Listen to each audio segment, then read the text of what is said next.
So today's story is about Joseph and his funky coloured dressing gown.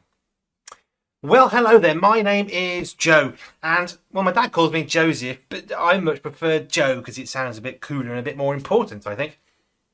And the thing is, I've got loads of brothers. I don't mean like one or two. I mean like loads and loads and loads and loads. And I'm not the youngest, but still. Oh yeah, and we're shepherds. Yeah, you go shepherds. Now my brothers call me a dreamer. They say it's because I think I'm too good to do the work that they do.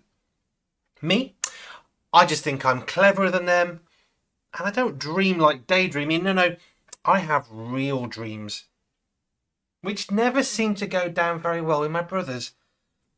Dad tells me to be a bit quieter about my dreams, but since I'm the most handsome and the most smart, and because my dreams are so very special, and my dad did teach me to always tell the truth, so I keep my brothers in check by letting them know my latest dream, which is a little bit weird. But still, my dad clearly thinks of me as the best of the bunch, because he bought me this fancy dressing gown. It's multicoloured and brand new, and in a family with so many brothers, the fact it's not a hand-me-down is pretty amazing all by itself. And it was handmade just for me, using the best cloth and fabric my dad could get his hands on. And if I do say so myself, the coat is pretty fabulous and it's one of a kind, but I make it look better. Honestly, I don't know where my brothers get their upsetness with me. When you're this awesome, surely people should like you for your humility at least. Well, anyway, back to the dream I had.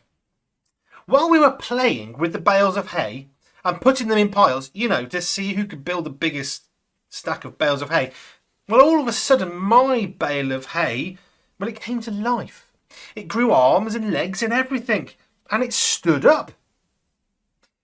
Then even more oddly, all the stacks of the bales of hay that my brothers were building, that weren't as tall as mine, obviously, well, they came to life too. They grew arms and they grew legs, and they all bowed down to my bale of hay monster man. And the next night I had another dream. This time the sun, the moon, and 11 stars bowed down to me. Now, I'll be honest, I was a bit lost by that one, so I told my dad, and he didn't seem very pleased, because he spent the whole day muttering about it, and the next day, and the day after that.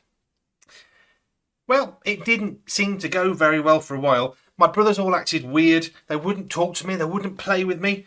And when we played Monopoly, they kept doing deals to stop me from winning. When we played Risk, they all ganged up against me. Didn't attack each other once. Just me. There was even talk of playing a special new game of football with me as the ball, so I went off to bed. When I got up the next day, my brothers, they were nowhere to be seen, and neither were the sheep.